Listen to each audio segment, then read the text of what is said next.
case of Jennifer Brown. Jennifer Brown was born in 1979, radiated positivity and warmth, impacting those around her.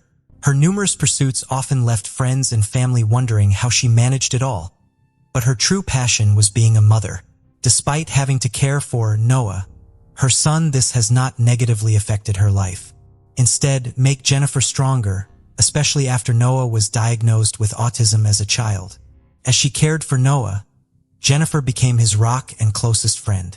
They spent countless hours together, sharing joyful moments and supporting each other through life's challenges. Their heartwarming bond evoked feelings of tenderness and admiration from those who knew them. The small town adored this family for their genuine kindness and cheerful nature. Tragedy struck unexpectedly on January 3, 2023, when Jennifer vanished without leaving behind any clues. On January 4, 2023, Antonio Blair Watts Richardson contacted the Limerick Township Police Department, deeply concerned about his close friend Jennifer's disappearance. Although it had been less than 24 hours since he last saw or heard from her, Antonio's anxiety was growing by the minute. Despite numerous attempts, he couldn't reach Jennifer, which was unusual since she was always responsive, especially when it came to her son Noah. Jennifer's family and friends knew her as a devoted mother and caring person, making her sudden disappearance alarming. Antonio's call to the police initiated a lengthy and mysterious investigation. A massive search effort began, involving police officers, family, and friends, all hoping to find clues about Jennifer's disappearance. The main question on everyone's mind was what could have caused Jennifer to leave her son without explanation. At 4 p.m., Officer Stephen Crawford from the Limerick Township Police Department visited the Brown family home to check on the situation. He observed Jennifer's vehicle parked near the porch. Upon entering the house, he found her keys, purse, tablet, and work cell phone still inside. However, Jennifer's personal cell phone was nowhere to be found. When police attempted to track the phone, they discovered it had been turned off at 7 a.m. on January 4th, and the signal couldn't be traced after that. The last known location of the phone was near the intersection of Lewis Road and Ridge Pike in Limerick. This discovery marked the first significant lead in the investigation and indicated that something ominous had occurred. As a result, Jennifer was officially reported missing, and the police launched an investigation. Investigators questioned Jennifer's family, friends, and neighbors, but none of them had any information about her disappearance. Her loved ones, including her Aunt Diane Bram and Jennifer's friends Tiffany Barron and Antonio, were adamant that Jennifer would never leave her son behind. As a devoted mother, she would never abandon her child. Despite efforts, no leads were found in Jennifer's disappearance. Her family appealed to the public and a reward was offered for information, but yielded nothing, leaving unanswered questions and growing anxiety. The police investigation started by examining the events of that day, focusing on Jennifer's close friend Antonio, who was the last person to see her alive. On what seemed like an ordinary January day, Jennifer and Antonio spent time in the living room discussing life, future plans, and their children. As their kids often played together, Jennifer asked Antonio to pick up her son Noah from school. Antonio agreed and headed to the school to get Noah. The next day, however, Noah's behavior at school raised concerns among his teachers. They noticed that he had missed 2 doses of his medication, which was unusual given Jennifer's diligent care for her son's condition. She always kept his teachers informed about his health and any issues that arose at school. The school staff became concerned when they couldn't reach Jennifer. Noah told them Jennifer had gone to the grocery store but hadn't returned. She would never leave her son alone at this time.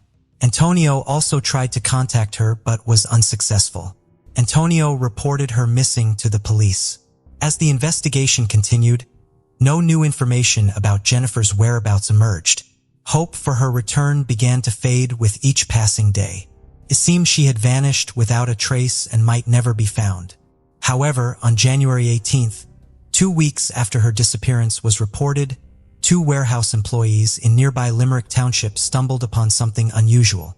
They exited the building to grab coffee and stumbled upon what seemed to be a freshly dug hole.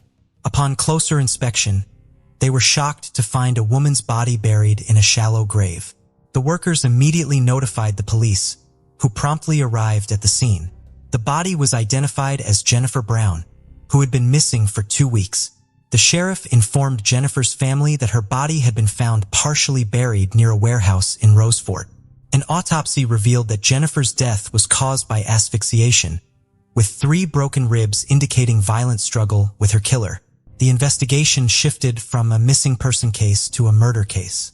Police re-interviewed Jennifer's family and friends, but these conversations yielded no new leads. The investigation seemed to be reaching a dead end, with no suspects in sight. However, just when detectives thought they had hit a roadblock, an unexpected lead emerged from an unforeseen source. After Jennifer's disappearance and murder were made public, the police asked anyone with relevant information to come forward. Noah's teacher responded to this request. She remembered an incident that initially seemed insignificant but raised serious concerns after Jennifer's death. The teacher reported that Noah shared an important detail about the day Jennifer disappeared.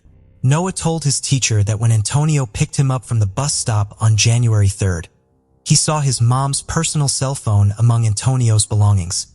Noah recognized the phone because the lock screen showed his own childhood photo. This information proved crucial in the investigation into Jennifer's murder. Previously, investigators suspected that Jennifer's killer had taken her phone. Now, Antonio became the main suspect. The police started investigating the relationship between Jennifer and Antonio, uncovering surprising details. Initially, Jennifer and Antonio's friendship appeared strong and enduring. They spent a significant amount of time together, were well acquainted, and their families socialized with one another. However, once the financial dealings between them became known, one that had been concealed behind their seemingly friendly relationship. Antonio owned a restaurant called Bird's Kitchen, which had declined and closed in early 2022. Following this, Antonio sought help from Jennifer in August 2022.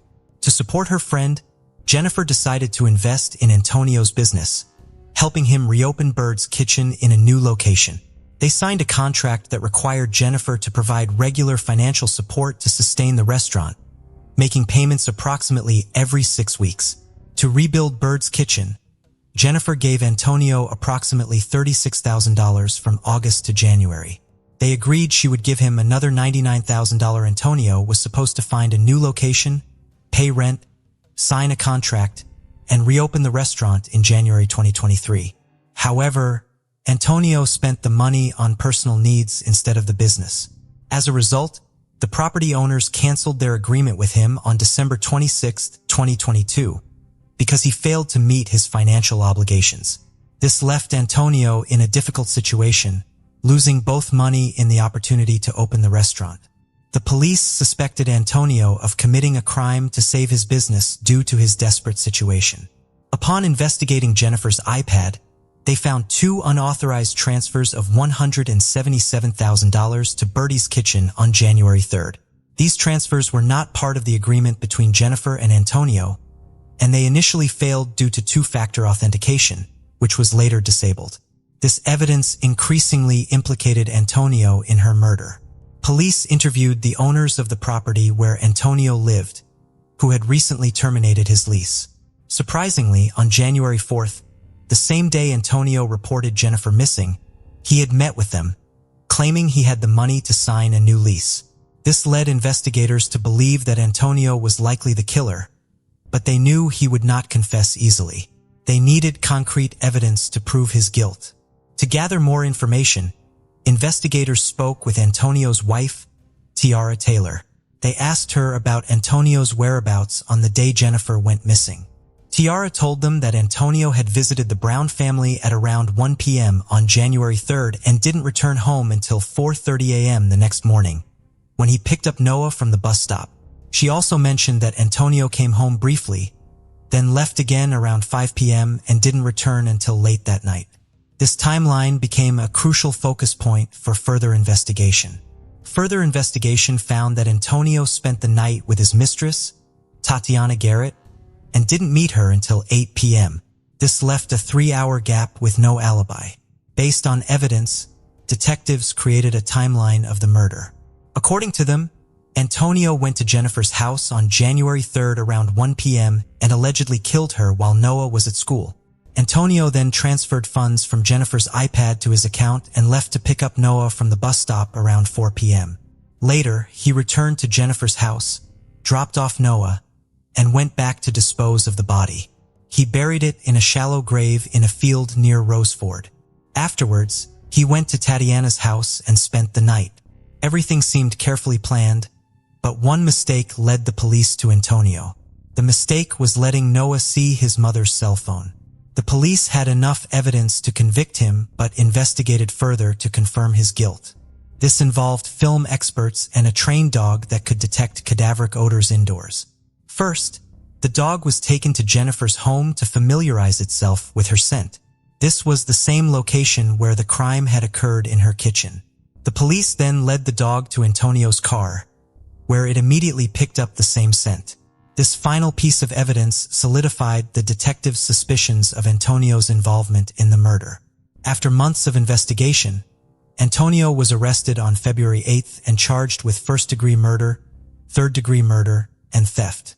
He is currently being held at the Montgomery County Correctional Facility without bail, awaiting a preliminary hearing where he will face the law for his alleged crimes. Jennifer's loved ones were devastated by her death, especially since the killer was someone they trusted. Now that the killer has been brought to justice, the case was finally closed. The boys' observation of the killer's mistake played a crucial role in uncovering the truth and bringing the perpetrator to justice.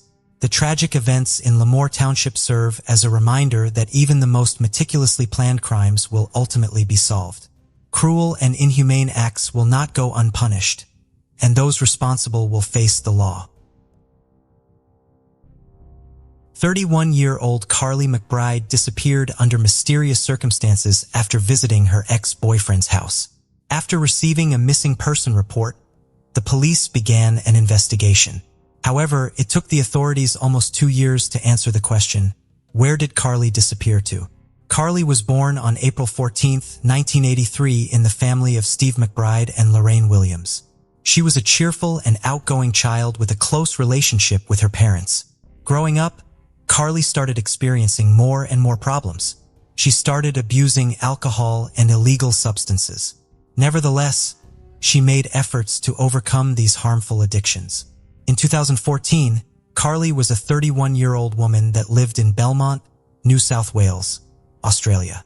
She was a mother of 2 children, 7-year-old son, William, and 3-year-old daughter, Cadence. Carly's children were from different men, but I couldn't find any specific information about her relationship with her former partners. However, we know that Andrew Easton, Cadence's father, was one of the last people to see Carly. In 2013, Carly checked into a rehabilitation center to overcome her addiction to illegal substances. While there, she met Sale Kenneth Newson, the friendship with whom gradually grew into something more. From August 2014, Carly and Sale started spending almost all their time together. The couple had fights sometimes, but they seemed to be happy on the surface. On September 30th, 2014, Sale took Carly to Musselbrook, where her 3-year-old daughter Cadence lived with her father, Andrew Easton. Carly came to stay with her for a few hours. She entered the house of her former partner at about 12:30 p.m. Sale didn't stay with her, but they agreed he would return in a few hours. However, when Sale came to pick up Carly, she was no longer there. Carly's ex-partner, Andrew Easton, said they fought, so Carly left. She planned to go to the nearest McDonald's located about a 20-minute walk from Andrew Easton's house.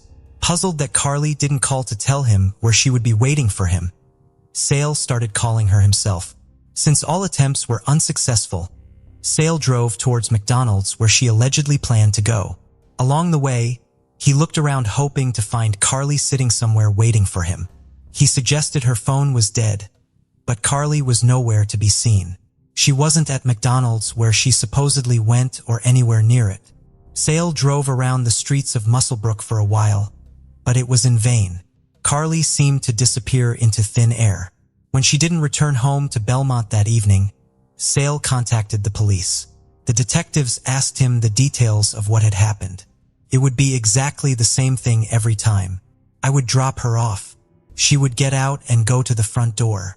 She would have her daughter in her arms and turn around and wave me off, Newson said.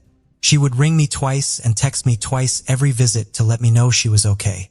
But on that day, I dropped her off about 12:30 p.m. and things were just different. And I didn't hear from her again. Not a thing. I texted her. I called her, but the phone just rang out. Newson said he turned up at the house about 4:30 p.m. as usual to pick up Carly, only to be told by her ex that she had left after an argument earlier that afternoon and headed on foot towards a McDonald's restaurant about 1 mile away. Undoubtedly, the following question arose. Did Carly leave her ex-partner's house?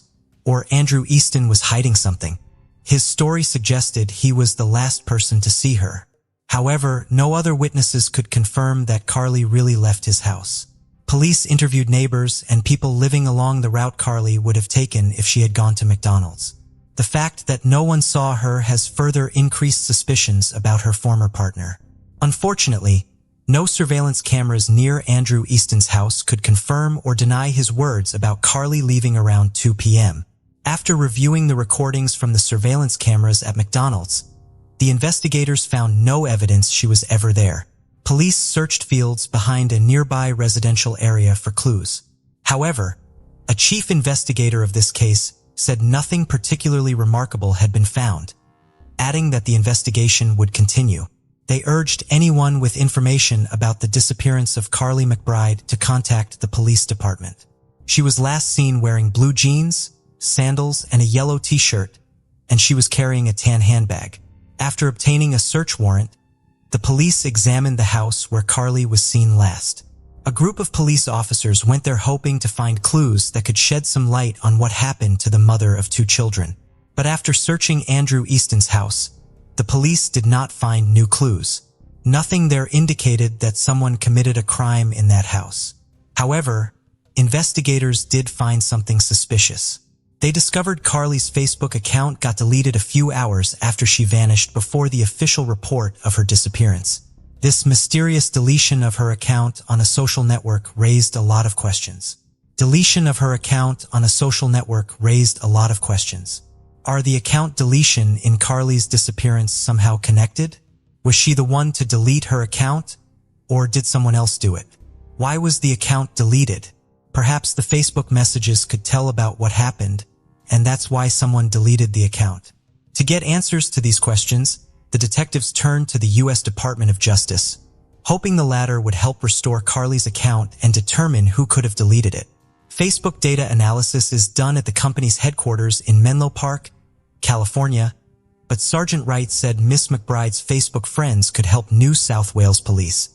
We're asking if anyone may have been in contact with Carly via Facebook or any other social media in the days leading up to her disappearance. If anyone noticed anything unusual, if they could come forward and let us know, he said. Given the timing of the Facebook page being shut down and in the context of the disappearance, we think it's hugely suspicious, but it's also something that could hold some vital information about what happened to Carly. Carly's parents didn't believe their daughter had just fled to start a new life. Close friend and flatmate Carly Smith said nothing appeared out of the ordinary as she spoke with Carly on the phone as she traveled to Muswell Brook. She was so down to earth. I would call her a free spirit. She was easygoing. She just loved life, Miss Smith said. She was always there for her friends. If you were having a bad day, she just knew, and she would be in contact. And she also made a plea. We all wake every day not knowing what happened, not knowing where she is, she said. You have to have a conscience. Come forward with some news. Just give us something. The police thoroughly searched the area where Carly was before her disappearance. The search included dogs, police divers examining the Hunter River and its surroundings, and aerial and trail bike patrols. And yet none of this helped to find any traces of Carly McBride. Months passed, but the investigation did not bring any results. Carly didn't leave any digital footprints. After she disappeared, she never turned on her phone. Her social media accounts were inactive, and she did not use bank cards.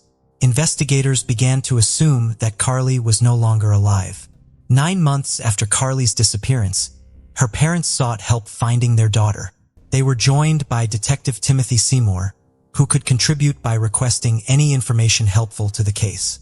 Miss McBride's mother, Lorraine Williams, shed tears during the public appeal and begged for help to find her beloved daughter. "If you know anything, even if it's the smallest thing, please come forward and help us," she said. Steve and Lorraine said their family experienced difficulties after Carly's disappearance. "We are coping the best we can," Mr. McBride said. "As far as Carly's children are concerned, it's a fairly complex area. Both children have two different fathers, and to be honest, we haven't had too much close contact with those children. So we're just hoping that changes so we can have further contact with them." Detective Inspector Timothy Seymour said officers had worked tirelessly since Miss McBride's disappearance. "We have a plethora of information that we are sorting through. However, we are still appealing again," Inspector Seymour said.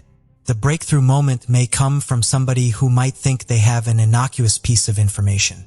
Over time, Carly's parents started realizing that they would probably never see their daughter alive again. Lorraine wrote a heartbreaking letter addressing the man who robbed her of her daughter. "I don't believe there is one person who does not now know what happened to my bub or hasn't noticed what has happened on that fateful day. Please help us for her children. They are innocent and gorgeous babies. Whoever you are, you have taken their mummy away. They are lifeline to fun times and happiness in their lives. Their tower of strength. They will never feel her soft, warm, and reassuring kisses and her big warm hugs with that big contagious belly laugh of hers and her radiant smile. Their memories are lost. They cannot say goodbye to her. Our pain, anguish, angst, and frustration are keeping us all down, causing us to wake up super vigilant that we might get a call to say they have found my bub.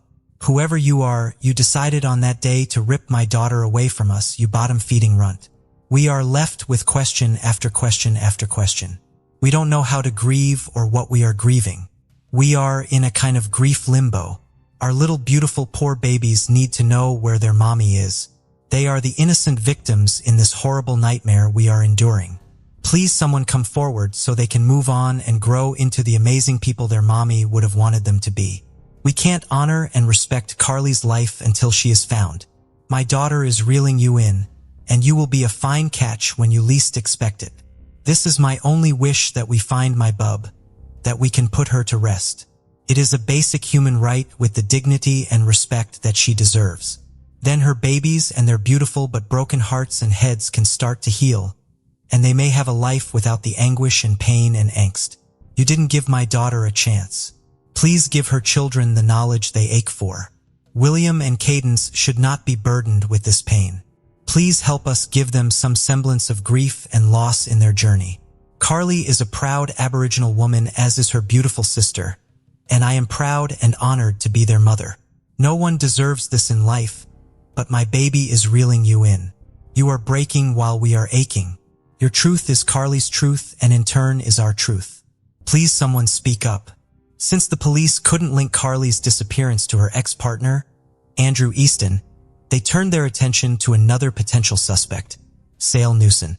During the investigation, they learned that the relationship between Carly and Sale was far from perfect. The man was very jealous, which was a frequent cause of their fights. Despite their relatively short relationship, Newsom told everyone he was deeply in love with Carly, mentioning she was the first woman he had fallen in love with in the last 14 years.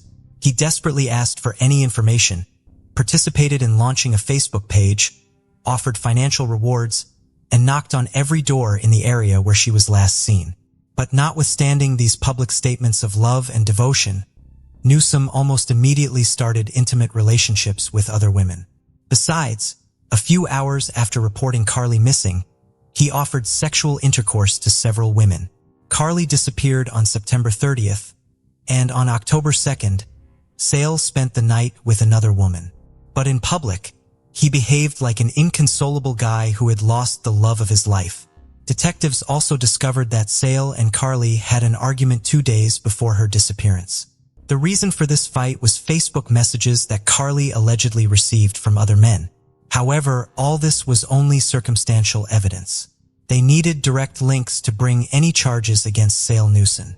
In April 2015, the authorities searched properties at 3 addresses, one in Muswellbrook and the other 2 in Scone. Scone is a town in the Upper Hunter Shire in the Hunter region of New South Wales, Australia. The distance from Scone to Muswell Brook is about 15 miles. During the searches, they seized 3 firearms and an unspecified amount of illegal substances and arrested a 24-year-old man, James Cunene.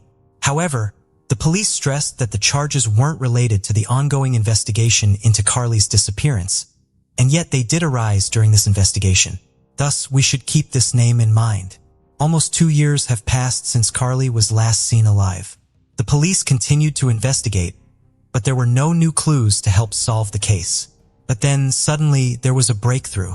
On August 7, 2016, in a rural area near Scone, 2 local pedestrians found the remains in a shallow grave in a bush just a few feet from the road. Forensic examination confirmed that these were the remains of Carly McBride, a mother of 2 from Belmont, who went missing on September 30, 2014 in Muswellbrook. The police postponed the announcement of finding her body for 4 days, hoping to obtain additional evidence. Superintendent Guiana repeated police suspicions that they did not suspect Carly, 31, had been snatched off a street by a stranger. "We don't believe that this was a random act, so we are looking into her past and as many people as we can find," he said outside Scone Police Station. But he stopped short of identifying any suspects in the case as it is all too fresh. "It has taken us 2 years to get this breakthrough, and we have a fairly vast volume of fresh evidence that we need to evaluate in a thorough fashion," he said. "We have put a lot of work into this in the past 2 years. The team here is pretty keen to solve this for Carly's family, and we have got so much new evidence now that it is going to take a lot of work. But we are well into it," he said. The heartbroken parents have told through tears of their desperate need for answers. "Please come forward with anything, Lorraine sobbed. "We still need to know who did this to my baby." The couple said they have had some closure now with her body being found and were extremely grateful for the police and public help to find their lost daughter. For 10 months, the investigators carried out extensive work, which resulted in the issued arrest warrant for Sale Newson. On June 19, 2017, he was arrested and taken to a police station. Newson denied any involvement in the death of Carly McBride. However, Sale Newson wasn't the only one who received charges. Police believed that 26-year-old James Cunene was the one who helped Newson dispose of the body. Carly McBride, Sale Newson, and James Cunene met in a rehabilitation center for people with addiction to alcohol and illegal substances. Each one left the center at different times and for various reasons, but they stayed in touch. The trial of Sale Newson began in August 2018 and protracted for several years because the police had only circumstantial evidence. Prosecutors alleged that Newson met with Carly after she left her ex-partner's house, struck her several blows to the head and back in a jealous rage, and threw her body away. Forensic experts have determined that Carly McBride died from multiple blunt force trauma. She suffered 23 fractures to her skull, 13 fractures to the torso, and spinal and rib fractures. The judge said Carly McBride suffered blunt force at the hands of Newson before she died. Judge Irise also noted how Newson had told interviewing police he was a skilled mixed martial arts fighter. His main sport was Thai boxing. "I had 20 fights and 20 wins. I trained alongside world champions, but when I got really good, I got too old," he told police. "I find the cause death was severe trauma to the brain due to a high degree of force to the deceased's head," the judge said. "I am satisfied the offender caused death by the use of fists or feet or both or the use of objects." While searching Newson's house, police found the map in a shoebox under the bed. This map contained a drawn circle around the towns of Muswellbrook and Scone. Carly's remains were found exactly in this radius. That map also had the numbers 1, 2, and 3 written on it in locations outside Muswellbrook, with Senior Constable Mohini giving evidence that the first 2 numbers marked the location of point-to-point cameras. After the police found Carly's remains in 2016, Newson called her father, Steve. During the conversation, Newson mentioned that the found skeleton was missing hand bones, and yet the police never disclosed this information. The only people who knew about it were the police, Carly's parents, and the Department of Forensic Medicine at the John Hunter Hospital. As the authorities believed, Newsom knew about it because he was familiar with the crime scene, and he was the person who left Carly's body where they found it 2 years later. Moreover, the clothes on Carly's remains matched the ones she wore on the day of her disappearance. It suggested she died shortly after leaving her former partner's house. The police couldn't find her purse and phone. When police searched Newson's mobile phone, they discovered he had deleted Google location services between September 18th and October 2nd, 2014. During the trial, the investigators learned that the photo of Carly, which Newson took on the way to Musselbrook and later used in missing person flyers, was edited and cropped even before the police received the report of Carly missing. When the search for Carly began, Newson offered a $20,000 reward for information about her whereabouts. However, his bank account showed he was broke, which meant he offered the reward only because he knew no one would ever find her. Thus, he wouldn't have to pay. Newson injected himself into the police investigation from the start, trying to deflect suspicion onto others and attempting to get information about where police and other emergency services would be searching. He also conducted a canvass of the neighboring streets searching for CCTV or witnesses, which police said was done not to find information but to suppress it and to determine if anyone had seen him intercepting Miss McBride. And while volunteers and police searched for her around Muswellbrook and handed out missing person flyers, Newson was in Sydney, messaging friends about how he was driving an Audi R8. As well as that, Newson claimed to know the area where Ms. McBride was found, like the back of my hand, and described it to Carly McBride's father, Steve McBride, despite only seeing footage of a fake crime scene set up by police. The images you are seeing now are not a real crime scene, but a staged one that the police used to see Newson's reaction. The more investigators dug into Newson, interviewed him, looked at his Facebook messages, listened to his phone calls, the more he shone the light on himself. After examining his internet search history, investigators discovered that he was looking for information on how to delete a Facebook account. His account remained active, but Carly's account got deleted shortly after. Although all the evidence was circumstantial, the prosecutor said they did have puzzle pieces that began to reveal a picture when put together. Eventually, these pieces turned into an irrefutable case, ruling out any other possible explanations for how Carly McBride disappeared and how her body was about 82 feet from the side of the road. The judge concluded that the motive for the brutal and unplanned attack on Carly was Newson's jealousy.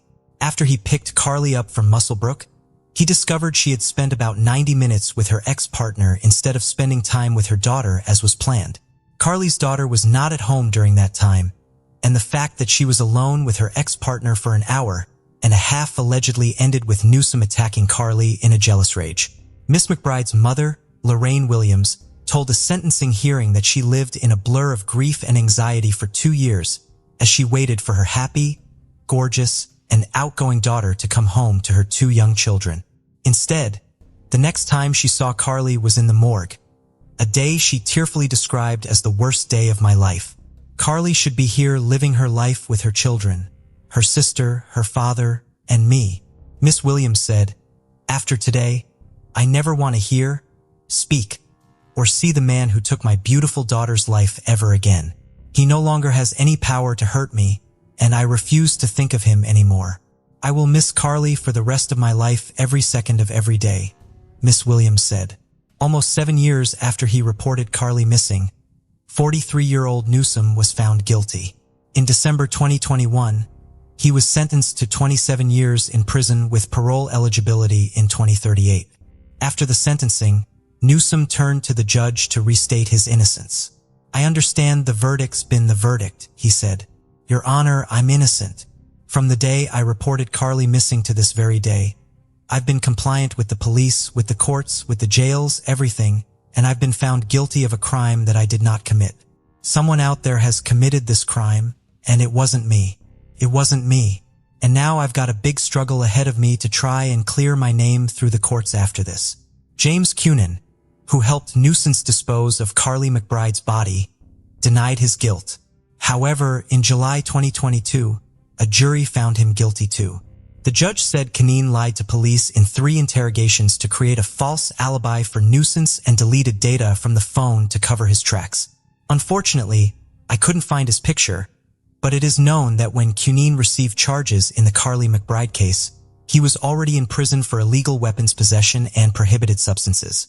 In November 2022, the 31-year-old Cunin showed almost no reaction matter the verdict. Nothing would ever return their daughter. On February 5, 2010, at York Crown Court, Harold Landry's trial began under heavy scrutiny. Harold was accused of taking the life of his wife, Lucy Davis. The final hearing, marking a climactic end to this grim saga, took place in early February 2011 at Wolverhampton Court. The courtroom buzzed with tension as Judge David Fett, known for his uncompromising nature, presided over the proceedings. Harold Landry, a 64-year-old man, the center of this legal battle.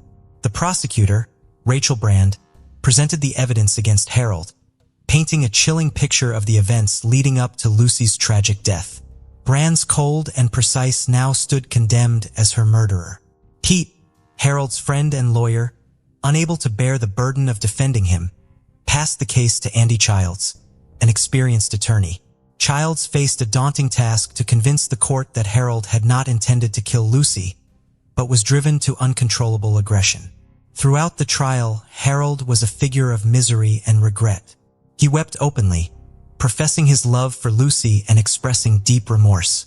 He pleaded guilty to manslaughter, hoping to mitigate his sentence. The defense argued that Harold's actions were a result of an irresistible outburst of aggression, provoked by circumstances beyond his control. However, this argument faced fierce opposition. The prosecution presented the court with shocking photographs of Lucy's injuries. The sheer brutality depicted in these images spoke volumes, overshadowing Harold's claims of unintentional harm. Each piece of evidence painted a grimmer picture of Harold's actions on that fateful day. When the final verdict was announced, Harold Landry was sentenced to life in prison. The decision brought a sense of closure to the legal process, but left an indelible mark on all those involved. This tragic case stands as a somber reminder of the fine line between love and violence. It underscores the unpredictable nature of human relationships and the devastating consequences when that line is crossed. Lucy Davis's death serves as a poignant example of how quickly love can turn into a nightmare, leaving a trail of heartache and loss in its wake. Domestic violence can lead to fatal consequences, as it did in 1971 among the picturesque Welsh landscapes. Born in the small town of Pontypridd, Lucy Davis was a charming girl whose childhood was filled with unconditional love and warmth.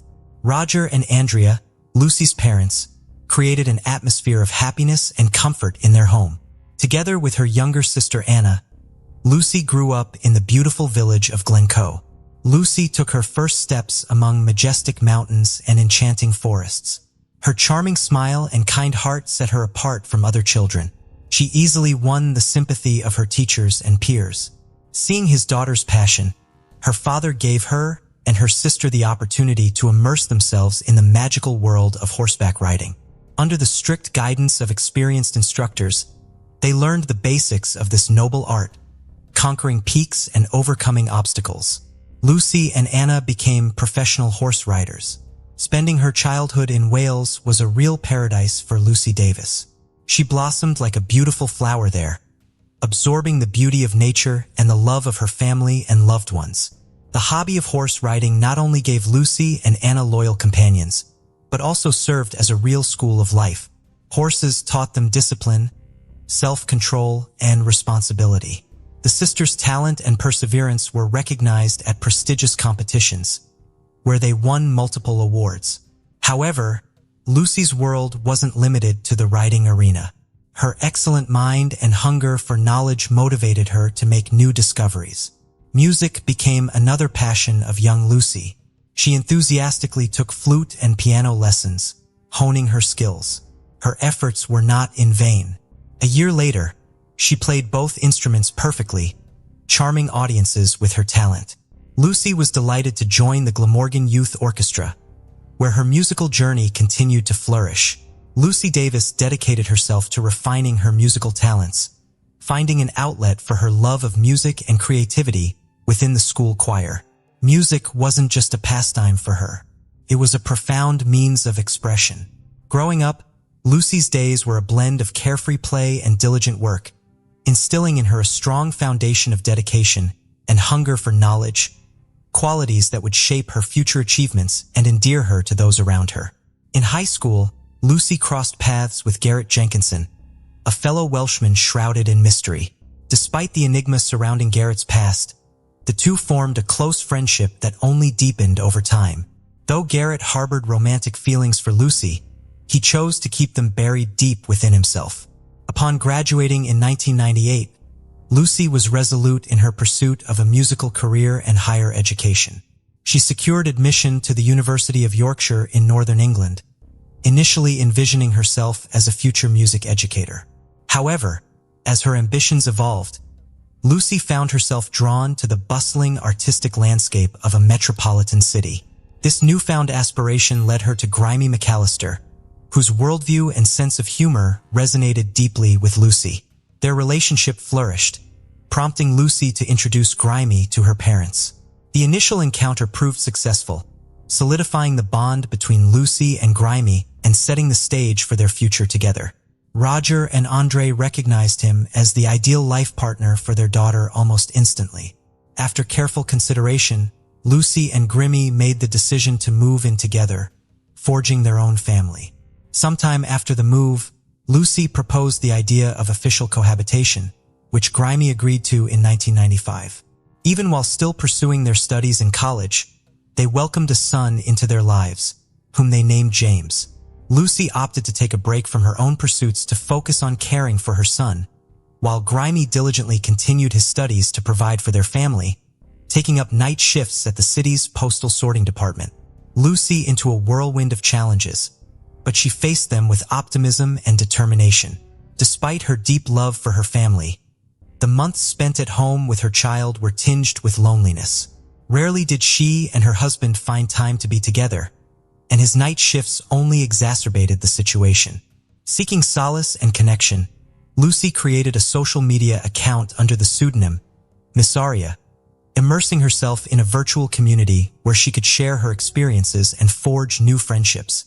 It was within this online realm that her attention was captured by a user named Harold Landry, a 53-year-old entrepreneur hailing from Louisiana. Rising from humble beginnings, Harold's fervent pursuit of independence and success from a young age propelled him to establish a thriving company manufacturing hydraulic equipment for major oil companies in the southern United States. His hard work not only brought him material wealth, but also garnered him prestige and eventually billionaire status.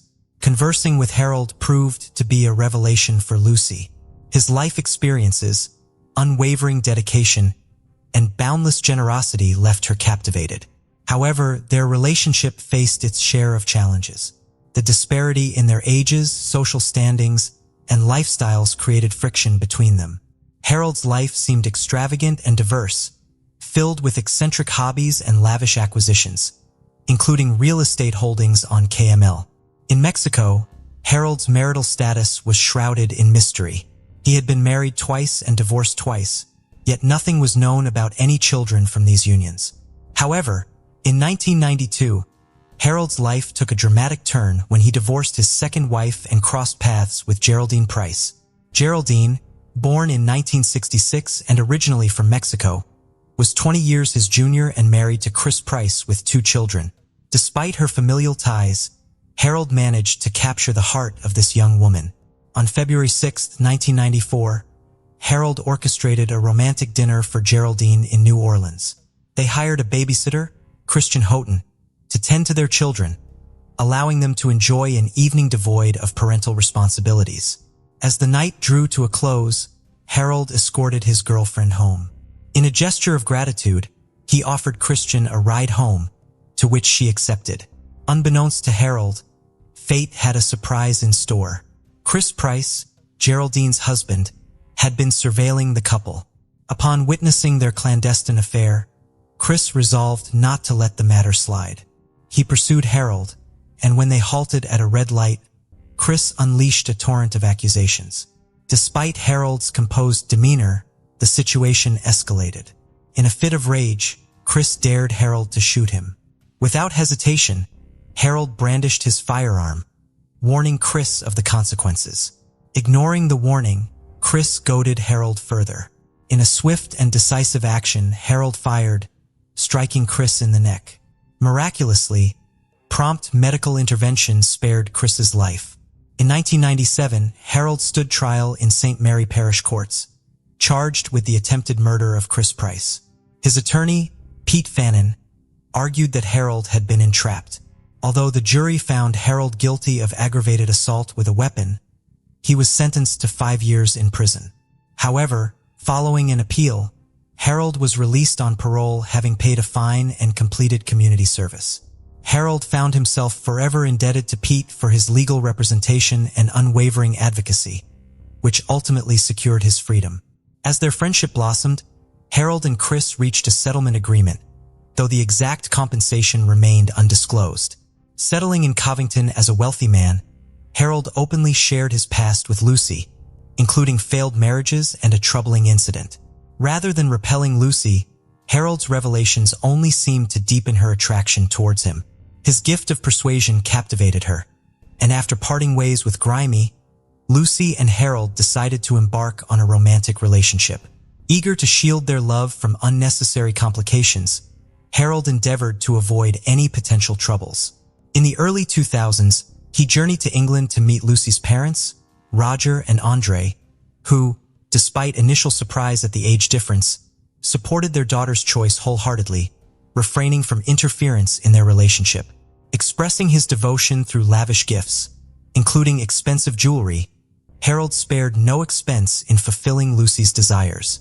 His love for her grew so intense that thoughts of marriage lingered constantly in his mind, yet he insisted on perfection before taking the plunge.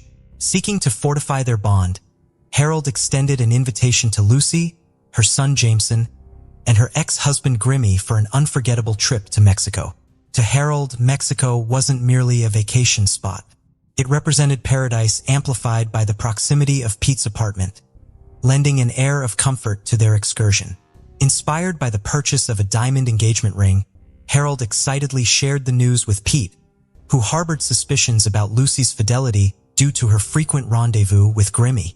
Blinded by love, Harold proposed to Lucy, and she accepted his proposal, leading to their marriage in the midst of February 2003. Acquiring a $1 million home in Warshire County, their new family life in the neighborhood overflowed with joy. Welcoming Jameson into the family with open arms, Harold treated him as his own, fostering a strong familial bond. Soon after their wedding, their daughter, Hearth, was born, becoming the apple of their eyes.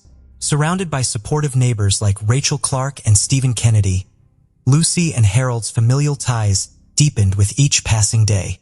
However, as time went on, issues began to arise in their relationship. Harold grew increasingly demanding, expecting Lucy's unwavering obedience. Lucy, who had always been an independent woman, was not prepared to acquiesce to Harold's every demand. Arguments and disagreements became more frequent, casting a shadow over their family life. Their son, Jameson, bore witness to this tense atmosphere, and it negatively impacted his childhood. Even their neighbors began to take note of Lucy and Harold's escalating reliance on alcohol, exacerbating their familial problems. However, when the arguments and shouting ceased, neighbors interpreted it as a sign that the family was attempting to reconcile.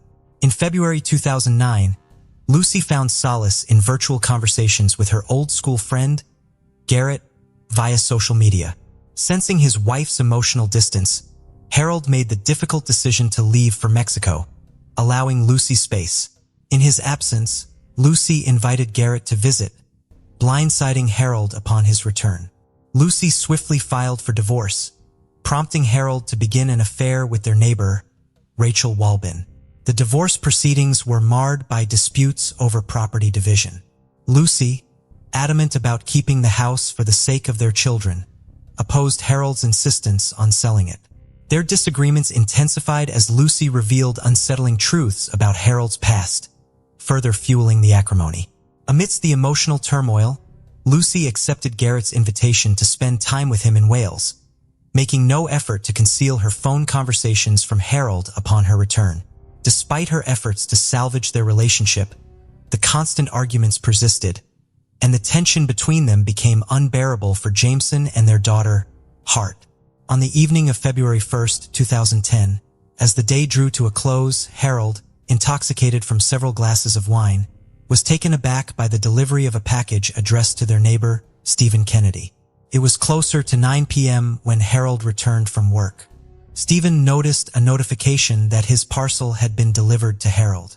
Seeing Harold at home, he approached him to retrieve his package. Harold greeted him warmly and offered him a drink. Stephen, not refusing a glass of wine, agreed, and Harold poured him one. As Stephen entered and greeted Lucy, he observed Harold was already inebriated. After a single glass of wine, Stephen took his parcel and left. Shortly after, a heated argument erupted between the couple regarding furniture for their new house. Jameson, hearing the commotion, rushed into the kitchen to witness Harold striking his mother with a kitchen utensil. Reacting promptly, he dialed the police and comforted his sister Lucy, who was then fleeing the house with the children. Lucy sought refuge at Stephen's house, hoping for assistance. However, en route, Harold caught up with her and viciously attacked her with a knife, stabbing her in the chest. Callously, he dragged her body under a bush and disappeared. Hearing Lucy's screams, Stephen rushed outside and discovered her body. Initially thinking she had fainted, he quickly realized the severity of the situation. Officer Steve Seafox, arriving at the scene, promptly called for an ambulance and commenced a search for Harold. Despite efforts, Harold evaded capture, leaving behind terrified children who sought shelter until the police arrived. This tragic incident marked the onset of their family's downfall and the start of a grueling journey towards justice. An ambulance promptly arrived and transported Lucy to Yorkshire Hospital, but it was too late. Lucy succumbed to her injuries upon arrival.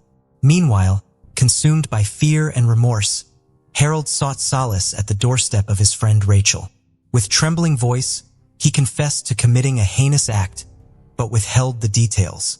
In an attempt to atone, he transferred a substantial sum of $40,000 to Rachel, relinquished all his assets, including cash, car keys, and paychecks.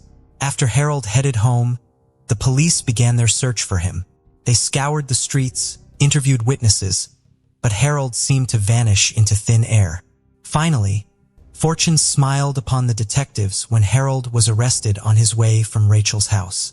His face, distorted by fear and remorse, spoke volumes.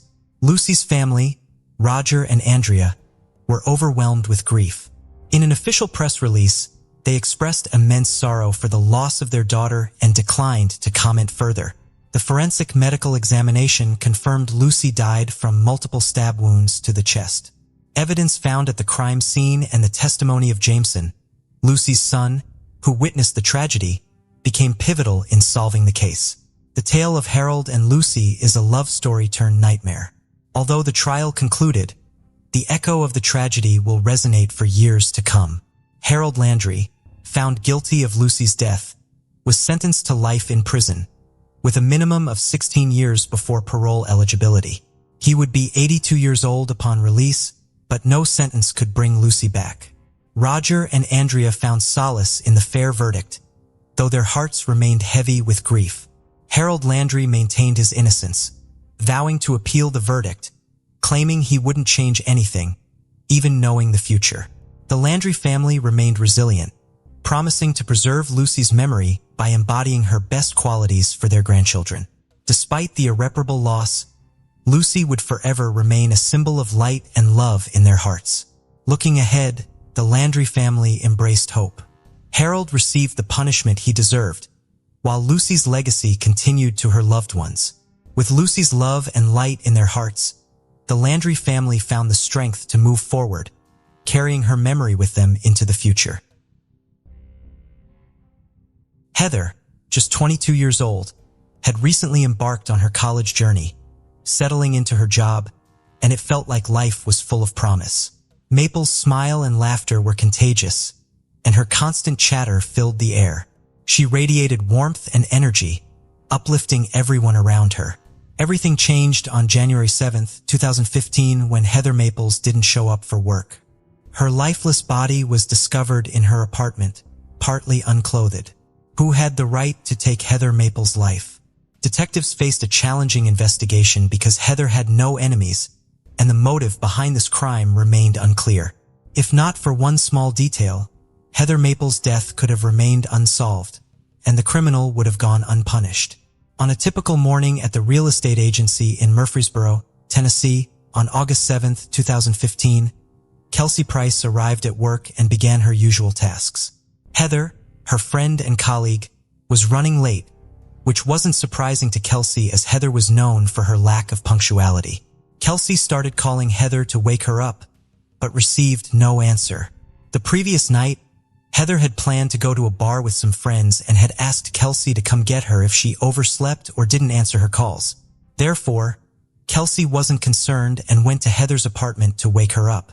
The girls' apartments were located in the same complex where they worked. Upon arriving, Kelsey found the front door unlocked. Easily entering inside, she saw her friend lying on the bed, sleeping on her stomach, wearing only a crop top and no underwear. Assuming Heather had a wild night, Kelsey tried to wake her up, but there was no response. She then tapped Heather's foot, attempting to rouse her from her sleep, which no one would ever interrupt again. Maple's foot was so cold that Kelsey literally jumped back in horror at the realization of what had happened. Kelsey Price, in horror, stepped out of the apartment and called 911. Soon, emergency services were on the scene. Detective Tommy Massey was one of the first to arrive at the crime scene, and the forensic team meticulously combed through the apartment. Heather was indeed partially undressed with signs of blows on her face. The hair of the poor girl was soaked in blood, which was also splattered on the walls. It was clear she had been brutally beaten, tortured, and actually assaulted. Massey and his colleague, Detective Maples, coincidentally sharing Heather's surname, recalled this crime as a horrifying nightmare. That's understandable as witnessing such a heart-wrenching scene is extremely difficult. Heather Nicole Maples was born on August 23, 1992 in Ocala, Florida. Her mother jokingly called Heather a hurricane baby. This nickname was entirely justified as many envied the energy and courage that Heather possessed. In February 2004, Jennifer Hunter gave birth to her second child. Heather welcomed a brother, Ryan, into her life with great joy. However, Ryan was later diagnosed with significant developmental delays, and the older sister of her own accord dedicated all her free time to him. She took care of him, happily spent time with him, taught him to speak, walk, and eat on his own. Heather was in the 7th grade at the time and devoted all the following years until graduation to Ryan. Showing immense love and dedication, the journey began with a call from her former classmate, Chaz, inviting her to join him in Murfreesboro, Tennessee, where he studied. According to him, it was the perfect place for Heather, with a small college town where she could get a great opportunity to prepare for college. Heather accepted, and in January 2015, the future student went to Chaz in Murfreesboro. By the way, their relationship soon turned romantic. A completely different life began for the girl. With the support of her best friend, Kelsey, Heather found a job in the office of the residential complex where they lived. Maples was balancing work with her college preparations. Her friends and family supported her. Everything seemed to be going well. But soon, her relationship with Chaz began to crumble, which led to a breakup, and Chaz moved away. At the August, she excitedly called her mother to share this wonderful news. She had been accepted to college. Her mother, filled with pride, was thrilled for Heather's achievement. However, a week later, Heather failed to show up for work, sparking concern and uncertainty. The detectives understood that considering the nature of the crime, it could have been related to Heather's personal life. At that point, most of her friends were considered suspects, and frankly speaking, there were reasons for that. Upon examining the apartment, there were no signs of forced entry, suggesting that Heather likely knew her attacker and possibly let them in herself. After a thorough investigation of the crime scene, several important pieces of evidence were discovered. Unknown DNA and a hair that did not belong to the victim. All of this was sent for analysis to identify the suspect. However, the most significant piece of evidence was a clear bloody fingerprint on the right side of Heather's bed. Detective Massey explained that if someone had deliberately dipped their finger in ink and intentionally left their mark, it wouldn't have been so clear and precise. Of course, this print was sent for analysis as well. Additionally, Heather's mobile phone was found in the apartment, but without the password, accessing its contents was impossible. This is where Kelsey came in handy. She played a crucial role, not only helping with the phone, but also deciding to inform Heather's mother of her death, believing it would be better coming from someone who loved and cared for Heather. Detective Massey hoped to get a lot of information about Heather from her friend, Kelsey Price. He wanted to know everything about the victim's personal life, especially her relationship with Chaz. Kelsey told the detective that the relationship was quite tense as Chaz had obvious anger management issues. And sometimes, he was too aggressive and cruel towards Heather, so the girl decided to end the relationship herself. Therefore, the police immediately decided to investigate Chaz. But an unexpected turn of events occurred. A young man named Michael was determined to access the crime scene despite the caution tape. He had keys to Heather's apartment. According to Michael, on the evening before her death, Heather called him and invited him for dinner, which he accepted. Immediately after dinner, Michael went home, unlike Heather, who went to a local bar with friends. But later, Heather reached out to Michael for help. As Michael recounted, Heather was in trouble. A young man named Ortavio was bothering her and was quite aggressive. Immediately after the incident, Michael offered to drive Heather home. As per his statement, it was around 2:30 in the morning on August 7th, the last time he saw Heather. Additionally, during the interrogation, Michael mentioned that Heather's front door should have been unlocked because he had her keys since she was dressed in a dress and didn't have pockets to carry them, and he simply forgot to return them after unlocking the door. Michael was very disappointed and did not seem like a liar at all, but investigators had to take his fingerprints and a DNA sample. They also contacted the bar to obtain surveillance footage, which confirmed everything Michael had said during the interrogation. Analysis confirmed that the fingerprints and DNA found at the crime scene did not match his. After Michael was cleared as a suspect, investigators turned their attention to the man who had been with Heather that night, Ortavio. With Kelsey's help in unlocking Heather's mobile phone, interest in Ortavio significantly increased. Detectives discovered that Heather had messaged Ortavio, a friend of hers, inviting him to her apartment just hours before she was found dead. But why did Heather call Ortavio to her home after Michael had saved her from him? The answer was simple. They were friends and became more persistent than usual at the bar. Heather was caught off guard. She wasn't prepared for this. Now the detectives needed to speak with Ortavio to get his side of the story. Interrogation continued. The detectives intensified their questioning of Ortavio using a tough interrogation method that not every suspect could withstand. Ortavio was shocked by what he heard. It seemed he genuinely didn't know what had happened to Heather. Following the interrogation, he willingly agreed to a DNA test, confident that it would clear his name. The results proved him right as the DNA found at the crime scene did not match his, leading to his exclusion as a suspect. Without any leads, the detectives worked practically around the clock, reviewing surveillance footage, scrutinizing every detail provided by witnesses. On the 9th day of the investigation, as Detective Massey was preparing to leave the office late at night, he received a crucial call from one of the directors of the forensic laboratory. Massey finally got the answer regarding the bloody fingerprint that was lifted from Heather's bed. It belonged to a young man named Brandon Bowling, whose fingerprints were on file due to his employment at a company where he previously worked. This development prompted Detective Massey to approach the interrogation very gently, wanting to give Brandon a chance to explain what happened that night. The detectives knew he was lying because the fingerprint was fresh. It seemed that Brandon understood he was caught, but he continued to deny any involvement in Heather's death. After questioning, detectives requested a DNA test from Brandon suggesting that if he was innocent, the test would prove it.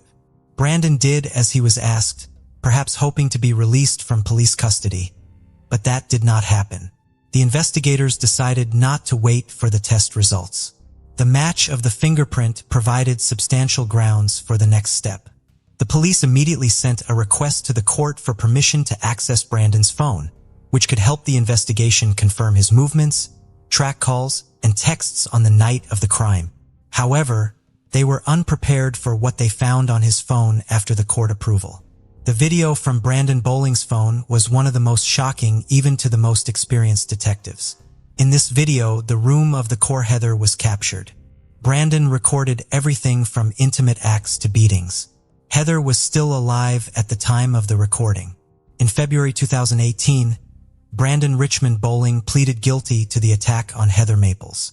He was sentenced to 40 years in prison without the possibility of parole. On the day of the verdict, Heather's mother, Jennifer, made a speech that surprised many. When the trial ended in the corridor, Jennifer approached Bowling's mother. Jennifer simply hugged this woman, saying that they both lost their children that day. Unfortunately, Brandon Bowling never explained his motives. What are your thoughts on this? What do you think Brandon's motive was, if there was one? The case of Sheila Labar, a monster with an angelic appearance. Psychological and physical traumas received at an early age can have a very unpredictable effect on adult life. Of course, far from always, they lead to the fact that a person becomes cruel and seeks to hurt others, but sometimes it is the trauma can give rise to a real monster. Criminal psychologist Adrian Rain believes that there are genetic and psychophysical mechanisms that can turn a person into a cold-blooded killer, about which he wrote in detail in his book, Anatomy of Violence. History knows a lot of serial criminals who had a truly hellish childhood, and perhaps to them can be attributed our heroine today, Sheila Labar. This woman had an angelic appearance, which she skillfully used, seducing her victims and then brutally murdered them. Despite the fact that the court was able to prove only 2 of her crimes, criminologists are sure that there were many more. And now let's look at this difficult story from the beginning and try to understand whether Sheila Labar was a born monster or became him as a result of the cruelty that she faced in childhood. Who is Sheila Labar?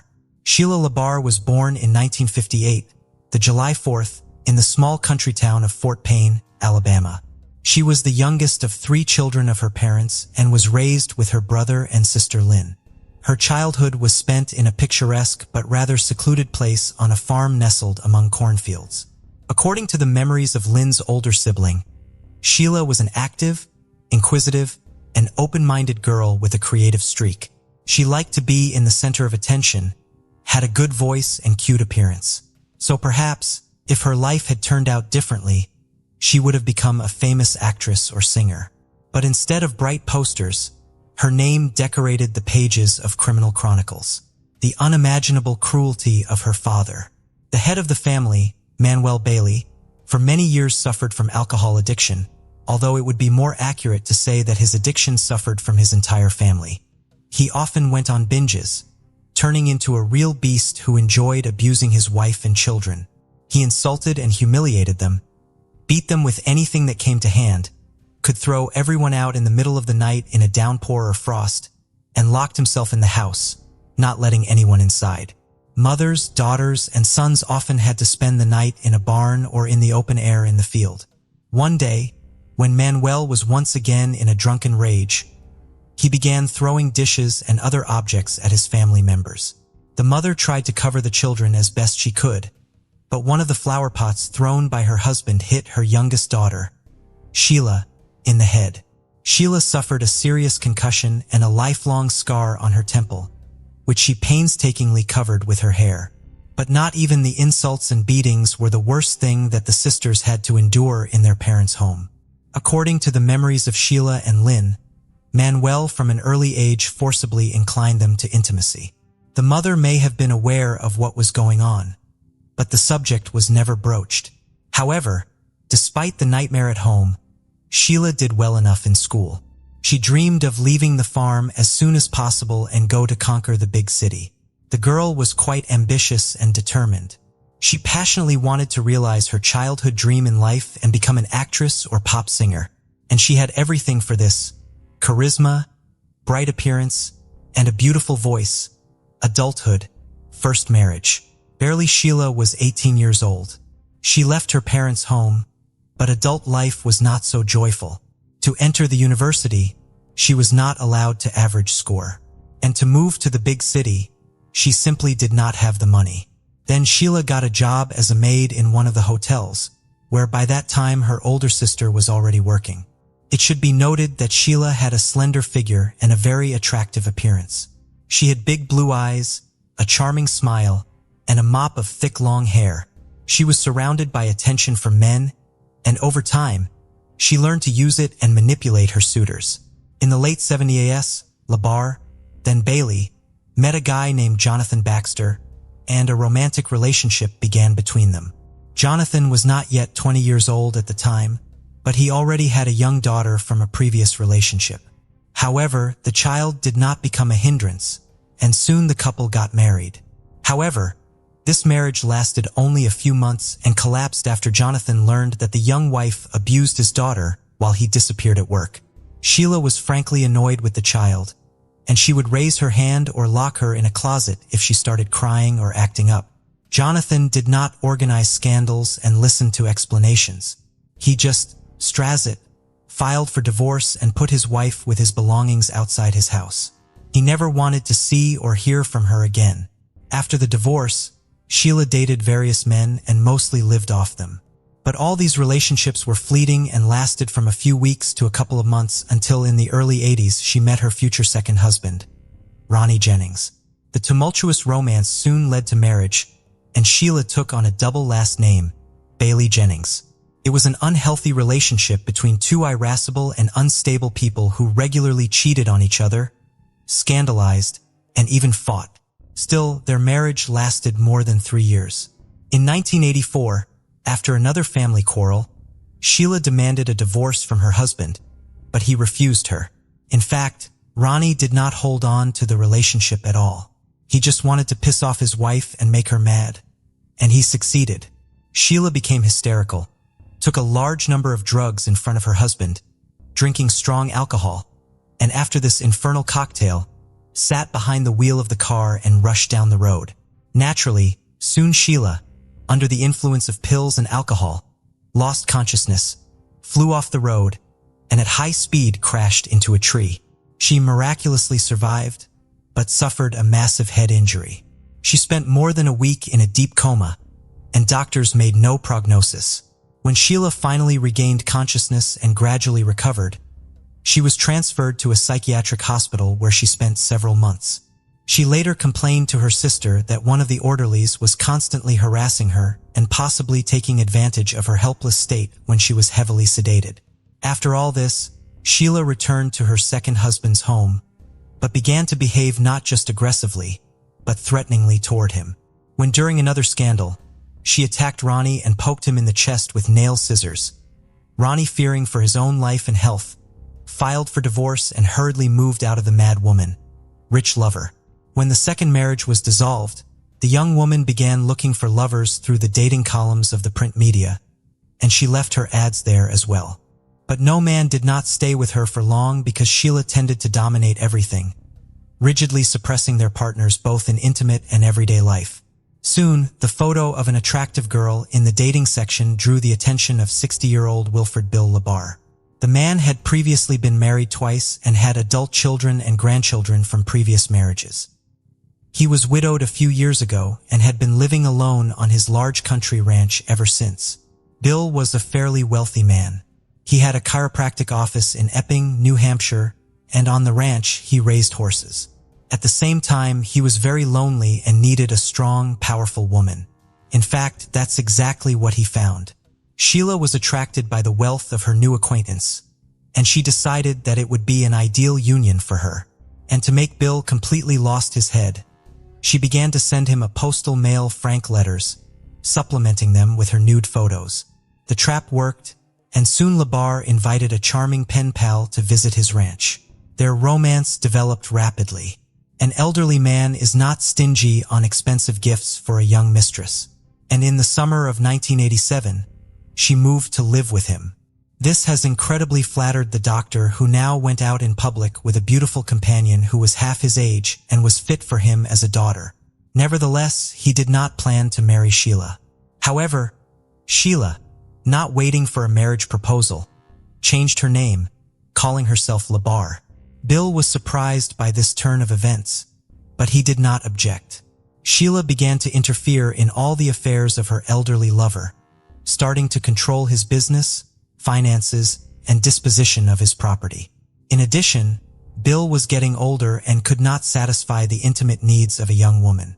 Then, according to Sheila herself, he allowed her to meet other men whom she often brought directly to their home.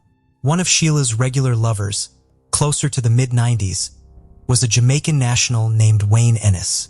He was much younger than Sheila and was initially hired as an au pair on the ranch. But soon the young man, with Bill's consent, which was probably given under pressure from Sheila, moved to live in the owner's house. In 1995, Sheila and Wayne officially legalized their relationship, and the spouse considered that from now on, he would be her only man. But soon, he realized that he was wrong because his wife continued to meet with different men.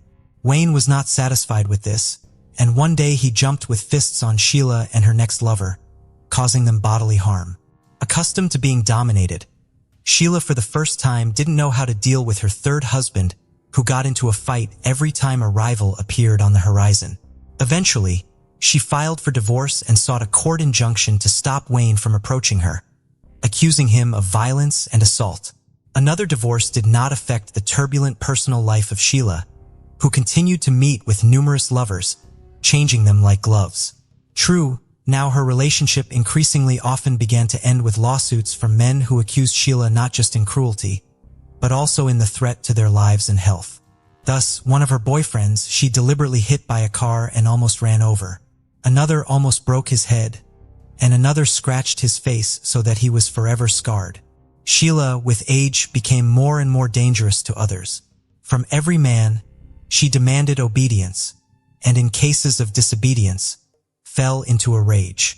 In February, at the age of 74, Bill Labar died of heart failure. Although doctors and police officers did not see a criminal trail in the death of an elderly man, his family members were convinced that Sheila had something to do with it. In their opinion, she had been poisoning Bill little by little for years and literally drove him into the light. Despite the fact that Bill and Sheila were never officially married, Sheila, according to the will, became the sole heiress of all his property. The relatives tried to challenge this through the courts, but never got anywhere. They are still convinced that the mistress forced Bill to write the will she wanted, House of Temptation. After Bill's death, as I have already mentioned, all his property came under Sheila's complete control. Now she no longer had to consider anyone's opinion. She could do whatever she wanted with the estate she had inherited. She herself called her home a place of seduction and pleasure where there were no inhibitions. She met men on the streets, in bars, on the internet, lured them to her, and then tried to keep them on the ranch as long as possible.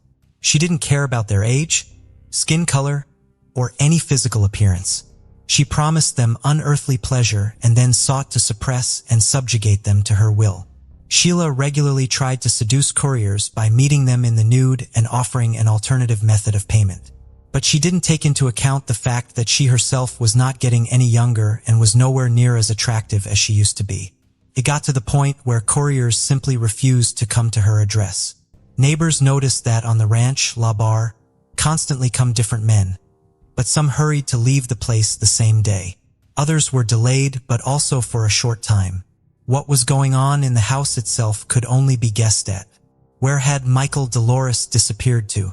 Soon, Sheila decided to look for lovers among men who were in dire need of housing, money, or those men who suffered from addiction. This category was the most vulnerable and proved to be an easy prey for the cunning woman, who everywhere posed as a widowed millionaire and talked about her untold wealth inherited by her. In February 2004, Labar met on one of the city streets homeless man named Michael Delage. He was in a difficult life situation and lost literally everything because of addiction to illegal drugs. His relatives tried to send him to a rehabilitation clinic, but he ran away from there and has been loitering ever since. Sheila liked Michael, and she invited him to her, promising shelter, food, and the necessary drugs in exchange for intimacy. Moving to the ranch, the guy was completely dependent on his old mistress. He complied with all her demands, afraid to be on the street again. But Sheila quickly got into the taste, and her desires became more and more sophisticated. She bound, beat, and humiliated Michael, taking pleasure in it. He tried to escape several times, walking dozens of miles and hiding in homeless shelters, but he never decided to go to the police for fear they wouldn't believe him. Meanwhile, Sheila found him each time and brought him back to the ranch. In desperation, he tried to contact his family members and let them know he was in trouble. His loved ones immediately responded to this disturbing news, but it was too late. In October 2005, Michael DeLorge disappeared without a trace.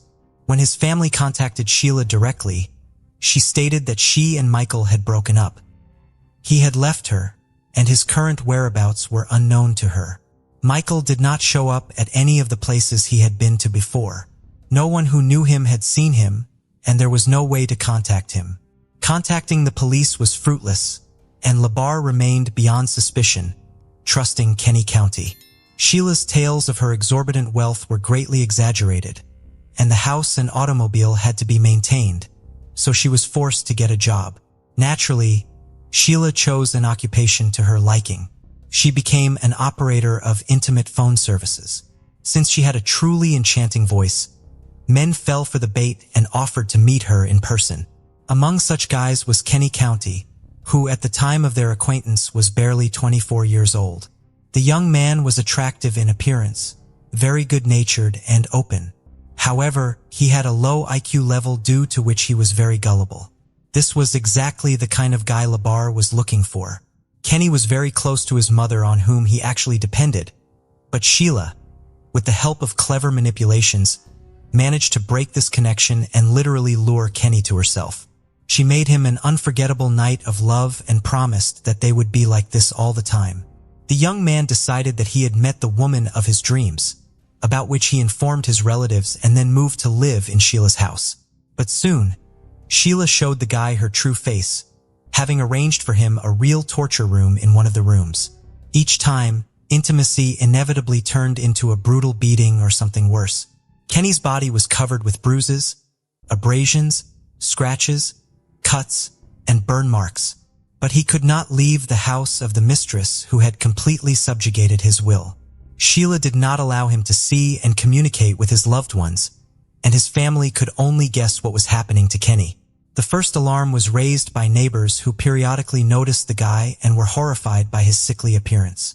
A few days before his disappearance, a local store clerk took a picture of the young man on her cell phone camera, and later this picture was attached to the case file in court. In the photo, Kenny's condition could be described as deplorable. He was very thin. There were huge bruises under his eye and on his cheek, and his nose was probably broken. Judging by the degree of healing, all these injuries had been inflicted at different times, which suggested that the guy had been brutally beaten for a long time. The contents of his cart were also alarming. He rolled 2 large canisters of fuel to the cash register, as it later turned out, for his own cremation. The store employees were so puzzled and even frightened by the guy's appearance that they decided to report him to the police for possible domestic violence. But this time, Sheila managed to get away with it, and they could not charge her with anything. Soon Kenny stopped contacting his family altogether. And when his worried mother arrived at Labar's house, the owner behaved aggressively and advised to leave Kenny alone. All subsequent attempts ended similarly, at which point Kenny County's family filed a missing persons report with the police, indicating that he may be being held forcibly at the country ranch, a home crematorium, and gruesome findings. When police arrived at Sheila's home, she claimed that the young man no longer lived with her and claimed that Kenny had run away because his mother, whom he was allegedly terrified of, began visiting them frequently. As evidence, Sheila provided an audio recording in which she asks her lover if his own mother had attacked him, and he quietly gives an affirmative answer. It all seemed more than strange, and the very next day, an officer visiting Sheila secured a search warrant for the estate. Sheila had been on the police's radar many times before, and her name had been linked to another mysterious disappearance of a boyfriend. But over the years, Sheila had never been questioned, and her house and grounds had never been searched. When the police arrived, they did not find Labar at home, but they did see several fires burning near the outbuildings. The fires looked strange and were made of improvised materials, a mattress, fragments of wooden furniture, hay, etc., all doused with a flammable mixture. One of the bonfires had bones in it that clearly looked like human remains. The squad requested reinforcements in the form of forensic experts reporting all the findings, but that turned out to be just the tip of the iceberg compared to what they discovered next. Almost all over the house were found poorly washed traces of blood. It was so much that it seemed as if there had been a real massacre. It turned out that the blood belonged to at least 3 different people. The bones smoldering in the fire belonged to the missing Kenny, and there were 2 empty fuel cans lying nearby, the same ones the boy had bought at the local store the day before. But that wasn't all. Also found on the property were the remains of Michael DeLoss, who had disappeared a few years earlier, and some fingers of some third guy who was never identified. Among other things, a large number of items belonging, judging by the size, to various men were fished out of the sump at the ranch, the fates of which have not been learned.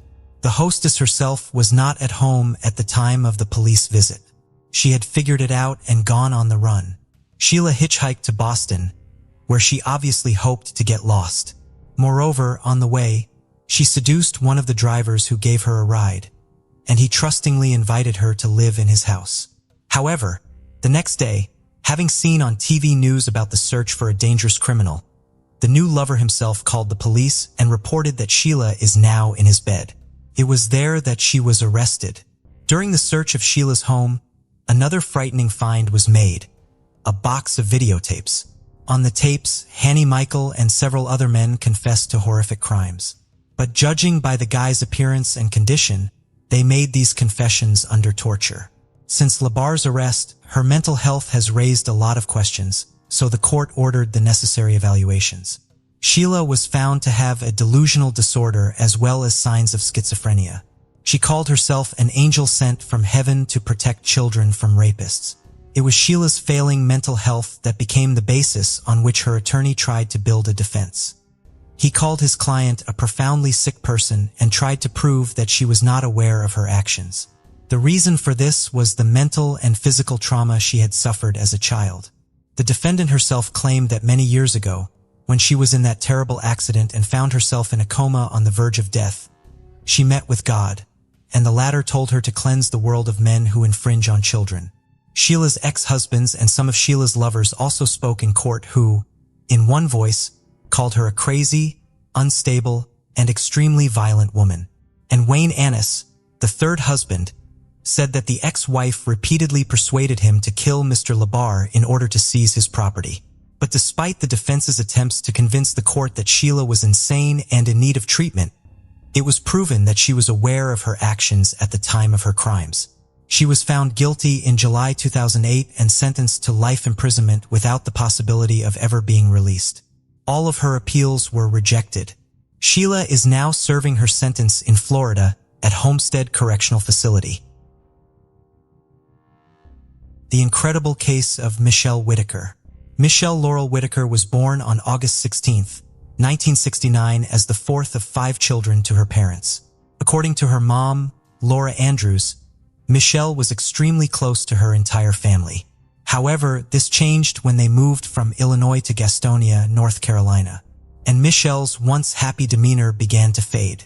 As she entered her teenage years, part-time as a waitress and was barely getting by. One evening in 1999, Michelle met a man named David after her shift ended, and he offered to give her a ride home. Michelle accepted, but soon regretted her decision. Instead of taking her home, David took her to a secluded area where he assaulted her and forced her into intimate contact. He was arrested a year later, pleaded guilty to assault and battery, and received an 8-year prison sentence. Just before she disappeared, Michelle was arrested for driving under the influence of alcohol. Michelle's parents decided it was time to take drastic measures. They contacted the police and asked them to hold Michelle in custody until a spot in a rehabilitation center became available. Although it was a difficult decision, her parents felt it was the only way to help Michelle in her situation. However, Michelle became extremely upset by this, and from that point on, her relationship with her mother significantly deteriorated. Unfortunately, Michelle was mistakenly released from jail without receiving the court-ordered treatment for her substance and alcohol abuse. On August 5, 2002, Michelle had an argument with her mother and stormed out of the house in a bad mood. 3 days later, the man she was staying with contacted her mother, Laura Andrews, to inform her that he couldn't find Michelle after they had had an argument. This is how Laura learned of her daughter's disappearance. Laura immediately sought help from a friend who worked at the local police station. But the police, familiar with Michelle's lifestyle, advised her to wait a little longer, assuring her that Michelle would likely show up on her own. However, 2 weeks passed, and Michelle failed to return home.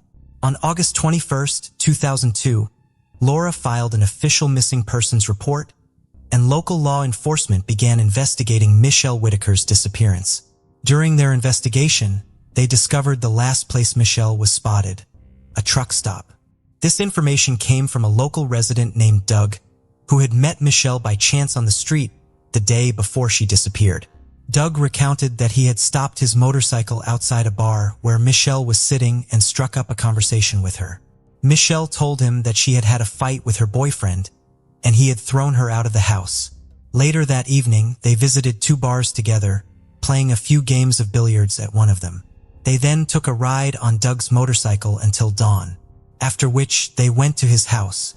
Thus, it was revealed that Michelle Whitaker had spent her last evening visiting local bars, and Doug was the last person to have seen her alive. This made Doug the prime suspect in Michelle's disappearance. According to his testimony, Michelle had planned to go to Myrtle Beach, South Carolina, a resort city on the Atlantic coast, where she hoped to earn good money working in local bars and restaurants. Doug claimed that he dropped Michelle off at a truck stop, but only after giving her some clothes, including a t-shirt and shorts, and some money to buy coffee and newspapers. He said he wished her good luck before leaving. To verify Doug's story, the police gave him a lie detector test, which he passed. They also tested the man Michelle had been staying with before she vanished, but found no evidence to suggest he was involved in her disappearance. The police began to consider the possibility that Michelle had actually gone to Myrtle Beach, which is approximately 250 miles from Spartanburg. A few more weeks went by, but there was still no sign of Michelle. Her family and friends were growing increasingly anxious. Despite her anger and resentment towards her parents, they couldn't bring themselves to believe she would abandon her family and go into hiding. Michelle's prolonged disappearance made the local sheriff question her motives. When people travel for extended periods, they typically take some personal belongings with them, but Michelle had left with almost nothing. Moreover, she had a beloved pet dog to which she was deeply attached. Every detective interviewed agreed that Michelle would never willingly abandon her dog. In the meantime, Michelle's parents began driving around the neighborhood, hoping to find any clue that might lead them to their daughter. After receiving multiple tips that Michelle had been spotted on a beach in North Carolina, they headed there immediately. They spent 3 days searching for her, posting flyers and talking to locals, but their efforts ultimately proved fruitless. After 6 months of unsuccessful searches, Laura Andrews started questioning whether her behavior towards her daughter had been right. She had witnessed her daughter's downward spiral and couldn't just stand by. Laura wanted to protect her in any way possible. Additionally, she suspected that the 1999 brutal attack Michelle suffered might have contributed to her disappearance. Laura couldn't forgive herself for the hurtful words she spoke to Michelle after the attack. Despite the assault being a terrible act by a stranger, Laura initially blamed Michelle for taking a destructive path and causing harm to herself, which only damaged Michelle's self-esteem further with her words. From the sheriff's office, it was assumed Michelle had motives to escape due to her reputation. Detectives thought she'd eventually be arrested, but a year passed with no results. The police were alarmed that Michelle left no digital traces, which wasn't a good sign. Both police and family wondered if Michelle was a crime victim, possibly falling prey to a truck driver, but this theory remained unsubstantiated.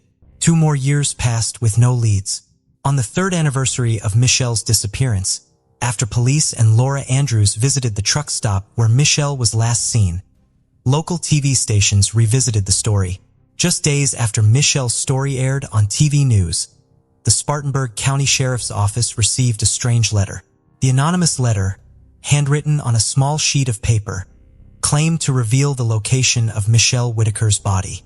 A crude, homemade map accompanied the letter, pinpointing the exact spot. Despite its amateurish appearance, the letter was well written and proper, lending it an air of credibility. The sheriff, accompanied by search dogs, embarked on a search of a rural area 25 miles from where Michelle was last seen. This development came 3 years after her disappearance, and her family was torn between despair and hope. Some had reluctantly accepted that Michelle might be dead, while others clung to the possibility that she was alive and safe. The search dogs were unable to detect any scent, and the operation was eventually called off. Although relieved that nobody was found, the investigators remained perplexed by the letter. A handwriting analysis and DNA evidence from the envelope suggested that the author was a woman, but her identity remained unknown. In February 2006, Michelle's parents relocated to Rock Hill, South Carolina, which is 65 miles from Spartanburg. A year later, on the 5th anniversary of Michelle's disappearance, the whole family gathered at the church. Michelle's mother, Laura Andrews, did not want to treat the gathering as a memorial service because Michelle's body had not been found, and there was still a faint hope that she might be alive. Another year passed, and Detective William Gary took over the investigation of Michelle's disappearance. At the time, he was handling a dozen unsolved cases, including Michelle's. Since many years had gone by without any evidence that Michelle was still alive, her case was considered a felony. The lack of evidence led the investigators to believe that something tragic had likely occurred. As the 6th anniversary of Michelle's this time, although the news was welcome, a family reunion was not possible at this point. Josephine Dayard, called Josie by her friends and family, was going through a transitional period at the beginning of 1984. The 26-year-old had separated from her husband and was preparing to go to family court with him to settle custody of their 6-year-old daughter Lois following the separation. Josie had to move back into her mother's home on North Clinton Street in Olean, New York. While this was a setback for Josie, it was not a completely upsetting turn of events. She and her mother, Lois Catoni, were very close, as evidenced by the fact that Josie had named her daughter in honor of her mother, the oldest of 7 children. Josie was very close with her siblings as well. Josie had also begun taking classes at Jamestown in hopes of starting a career that could provide her daughter with a comfortable life. On the evening of February 7th, Josie left home at approximately 5 p.m. She was with a male acquaintance from the nearby town of Franklinville, whom she knew through the community college. The man, Dale Varican, was never publicly identified by police until February 2018. Josie supposedly was going to Dale's house so that they could swap stereo components. Josie never returned to the home on North Clinton Street. According to Dale, he and Josie had changed their plans, not going back to his house, but instead to the nearby Olean Center Mall. The two got coffee, and Josie ran into some friends. He claimed that Josie left with these friends, and the last time he saw her was at approximately 6 p.m. Dale was obviously heavily scrutinized by police assigned to Josie's case. None of Josie's known friends or acquaintances came forward identifying themselves as the people Josie went off with, and no witnesses placed Josie or Dale at the Olean Mall. There have been rumors of witness statements placing Josie at a Perkins restaurant later on the night of February 7th with a group of unidentified men, but police have never been able to substantiate these claims. As far as investigators have been able to ascertain, Dale was the last person to see Josie before she vanished. Dale's behavior immediately after Josie's disappearance did not do anything to quash suspicions about him. Right after Josie went missing, he reportedly tried to flee the country. He was stopped at the Canadian border and charged with a parole violation and marijuana possession. He was then sent back to the United States. Dale committed suicide a few months later, in October of 1984. Dale's suicide was a setback in the investigation into Josie's disappearance. While they had no proof that he had harmed Josie, both his behavior at the time of her disappearance and his background made him a person of interest to police. In 1981, Dale had been sentenced to 2 to 6 years in prison for 2 sexual assaults that took place in 1979. One of the victims was just 14 years old. Erican received credit towards his sentence for the 6 months he had spent in the county jail while the charges were pending. The remainder of the time he had been in custody had been spent in a mental health facility following a suicide attempt in his cell, and that time was not eligible to be used as time served. Despite these mental health issues, a psychiatrist who evaluated Dale testified at the 1981 trial that he had been able to distinguish between right and wrong at the time of the attack on the 14-year-old. It has been speculated that Dale's history of mental health problems was the reason police did not release his identity until February 2018. While police remain skeptical about Dale's claims of innocence, he is not an official suspect in Josie's disappearance, and he was never charged with any crimes in relation to it. With a major avenue of inquiry cut off so soon into the investigation, Josie's case had few leads to follow. Her case remained active, but police never came closer to solving the mystery in the intervening years. That all changed in February 2018. On February 7, 2018, the 34th anniversary of Josie's disappearance, an anonymous letter arrived at the Ali M Police Department. The letter, addressed to Captain Robert Blavsky and retired officers who had worked Josie's case, has never been released to the public out of concern that doing so may jeopardize the investigation. Captain Blavsky has stated that the letter contained some information that he already knew as well as some information that he had speculated but never been able to verify. In an attempt to get the writer of the letter to come forward, the Aliam Police Department posted an appeal on their official Facebook page and received cooperation from local media. Captain Blavsky has stated that while they would like to speak with the letter writer, that person is not in any trouble. The letter does not implicate the writer of the letter in Josie's disappearance. Blavsky also told the local television station that the information in the letter has investigators looking for 3 other individuals. Although he could not identify them, Josie's brother, Dominic Catoni, has also publicly expressed hope that the person who sent the letter would speak with police further. According to the Ali and police, 8 or 9 people came forward with information about Josie's case as a result of the publicity garnered by the letter. As of August 2018, the identity of the letter's author remains a mystery. Josie's family is aware that after 34 years, it is most likely that she is no longer alive. They would, however, like to locate her body so that they can give her a proper funeral and bury her next to her beloved mother. Josie's ex-husband, who was in California at the time of her disappearance and therefore never a suspect in the case, eventually remarried. Josie's daughter Lois was legally adopted by Josie's sister Eileen Payne and her husband Dana a few years after Josie went missing. Lois, now Lois Payne, grew up in Strongsville, Ohio with the 3 brothers she gained upon being adopted. As an adult, she had a daughter of her own. Gladys Stella Kidd was a grandmother living in Moorhead, a small town in Rowan County, Kentucky. Gladys had been married for 49 years, but her husband Stella passed away in 1983. She was an active member of her church. In 1990, Gladys sold the remaining half of her farm. She had sold the first half of it back in 1988. In the August, she went to the People's First Bank to cash a $56,000 check she had received from the sale. Despite warnings from the bank staff, she insisted on taking the full amount in cash. After August 6, 1990, Gladys Stella Kidd was never seen again. The only things found to be missing from Miss Kidd's home were the cash, a filing cabinet, and some clothes. She parked her car in town and left it there with the keys inside. 17 days after Miss Kidd was last seen, a letter postmarked in Lexington, Kentucky arrived at her son's home. The letter instructed her family not to look for her and said that she would leave again if they found her and forced her to return home. While this letter seems to indicate that Miss Kidd disappeared voluntarily, it has not been determined that she wrote it willingly. Miss Kidd's family believes that she was the victim of foul play and that she had been forced by her killer to write the letter. The note was her killer's way of preventing an investigation into her disappearance and protecting himself from being caught. The family's concern stemmed largely from a mysterious boyfriend who had been a part of Miss Kidd's life for the last few years prior to her disappearance.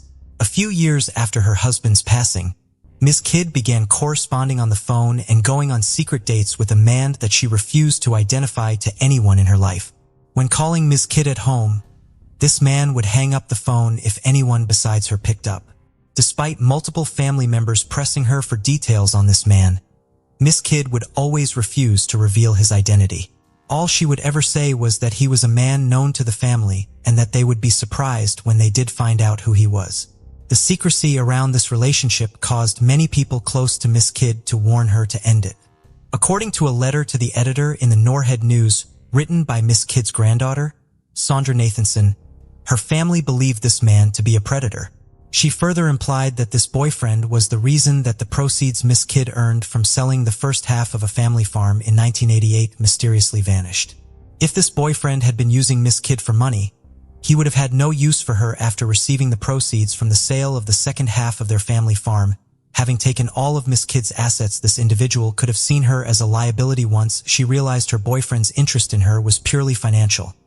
Miss Kidd would no longer be willing to conceal his identity. She therefore may have fallen victim to foul play to protect both her boyfriend's ill-gotten financial gains and his reputation in the community. The family's belief that Miss Kidd met with foul play is supported by the fact that after she disappeared, she stopped collecting her Social Security checks and her driver's license was never renewed. Furthermore, her car was left in Moorhead. If she left town, someone else would have had to drive her. As no one else went missing from the area at the time, she clearly did not run off with her boyfriend to start a new life together. As of February 2018, Miss Kidd would be 99 years old. Even if she did not meet with foul play at the time of her disappearance, it is unlikely that she would still be alive today. As her family does believe she was murdered in 1990, they are still searching for answers so that the person who took her from them can be brought to justice. They had her name engraved on her husband's tombstone in the Crick Cemetery in Moorhead in hopes that one day she can be laid to rest next to him. Jallik Rainwalker's life was an uphill battle from the very beginning. Born addicted to crack cocaine on the floor of his biological grandmother's Albany, New York kitchen in August of 1995, he was also diagnosed with fetal alcohol syndrome shortly thereafter. As a result, he was removed from his biological mother and placed into foster care 2 days after his birth. Jallik spent the first several years of his life going from foster home to foster after living in 5 different homes. He was lucky enough to eventually be placed with Jody and Larry Shohan at age 3. The couple cared for Jallik for 4 years and had plans for adopting him. However, Jallik's difficult beginnings would derail this bright future. Jallik had been diagnosed with reactive attachment disorder, a condition that can develop in children whose emotional and physical needs were not met early on in their development. The condition can have a wide range of psychological and emotional symptoms. Broadly speaking, children with this disorder cannot properly accept affection once they are finally given it. They have trouble asking for help, are severely withdrawn, and respond to affection and interaction in inappropriate ways. In addition to his R.E.D., Jallik's fetal alcohol syndrome may have contributed to his behavioral problems. FAS, which is caused when a child's mother consumes alcohol during her pregnancy, can result in a broad range of physical and psychological complications. Children with this syndrome often have learning disabilities, poor reasoning and judgment skills, and hyperactive behavior. Any of these effects could complicate management of his R.A.D. The Shohans have described Jallik as a loving and bright child who loved to read. Unfortunately, his psychological conditions did make caring for him difficult. When he became frustrated, Jallik was prone to violent episodes, where he was essentially unmanageable for up to an hour. The Shohans spent 4 years helping Jallik try to live a normal life. However, when Jallik was 7, he attacked the Shohans' biological daughter. At that point, Jody and Larry decided that they were not equipped to manage Jallik's condition after all and decided not to continue with their plans to adopt him. After leaving the Shohan home, Jallik was sent to live with Jocelyn McDonald and Stephen Kerr, a married couple with 4 biological children and another foster child with special needs. 18 months later, the couple adopted Jallik, along with his foster sister. Jallik's life with McDonald and Kerr was somewhat unconventional. Their rural home in Washington County, New York, was a 2-room shack with no electricity, running water, or indoor plumbing. This was reportedly done out of the couple's concerns for the environment. All of the children were also homeschooled rather than sent to traditional school, although they did participate in small homeschooling groups with other families. McDonald and Kerr did not provide any care for Jallik's special psychological needs. During the time he was with them, he was not receiving any sort of counseling or put on any type of medication. This is in spite of the fact that they received roughly $36,000 a year from the state to provide for the care of their 2 adopted children with special needs. McDonald's own mother has publicly stated that while she believes her daughter and son-in-law began fostering children for the right reasons, they eventually were drawn to caring for children with special needs because of the additional income they provided. Jallik's problems again came to a head in February when he reportedly threatened a small child in the homeschooling group he and his young boy had been pestering Jallik, who had not been able to properly express his frustration and had instead lashed out with a threat of physical violence. Following this incident, Jocelyn McDonald no longer wanted Jallik in her home. Therefore, on February, Stephen Kerr called a crisis hotline. He told the caseworker he spoke to that Jallik was unmanageable and that he wanted to reverse the adoption. The caseworker told him that this was not possible. It in fact would have been possible to have Jallik removed from his family, but when Stephen hung up the phone that day, he believed that he had no legal means to remove Jallik from his home. At this point, Kara McDonald decided to take advantage of what is known as respite foster care. In respite foster care, a child is temporarily sent to live with a different licensed foster family during times when they are having difficulty with the family they have been living with. The break allows both the child and their families an opportunity to take a break and evaluate how best to improve their relationship going forward.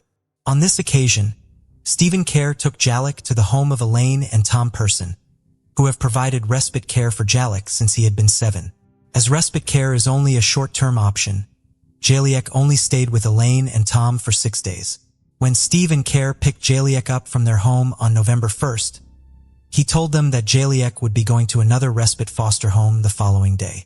However, Jallik was going to have to stay with him for the night. Because Jocelyn still did not want Jallik in her home, Stephen took Jallik to his own parents' home on Hill Street in Greenridge, New York. Stephen's parents were out of town at the time, so Stephen and Jallik were alone in the house. The following morning, just before 9 a.m., Stephen Kerr called the police to report his son as a runaway. According to Kerr, he had awoken at 7:30 a.m. on November 2nd and been unable to locate Jallik. He found a note from Jallik that read, "Dear everybody, I'm sorry for everything. I won't be a bother anymore. Goodbye, Jallik." Kerr believed Jallik to have been wearing blue jeans and a bright yellow fleece pullover when he went missing. He also stated that Jallik's duffel bag and his favorite stuffed animal had gone missing as well. Jallik's parents were only cooperative with authorities in the very early days of the investigation. They were interviewed by police on November 4th. On November 6th, Jocelyn McDonald complied with the request for her to take a polygraph examination, which she passed. On the same day, Stephen Kerr took the introductory portion of a polygraph but declined to complete the examination. The couple retained an attorney the following day. Kara McDonald held 2 vigils for Jallik, one on November 9th and one on November 16th. The latter vigil marked the last public showing of support for the search for Jallik by his parents. Stephen Kerr reportedly ripped down many of the missing persons flyers posted by volunteers and described Jallik as evil after he went missing. Concerns about Stephen Kerr's version of events sprung up almost immediately after Jallik went missing. Elaine Person, Jallik's respite foster mother, says that one of the assignments Kerr gave Jallik when he left him with her on that final stay was to write letters of apology to the people he had hurt. This included the students in the homeschool group where he was no longer allowed.